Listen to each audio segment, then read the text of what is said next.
na maliliit. Sarap ng pulutan to. Yan. Meron pa. Yan. Yung mga magagandang nagsaserve sa amin yan. So, yan. Ito yung kanto dito. Ito mismo pipili ng mga kakainin mo at sa ikaw kukuha.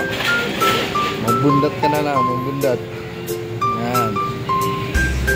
Yan. O, kung kaya mo itong ubusin, kaya mo sa halagang 280 lang yata ito eh. Yan. So, dito lang yan makikita nyo sa Bojack, Cagayan. Sa Bojack, Cagayan.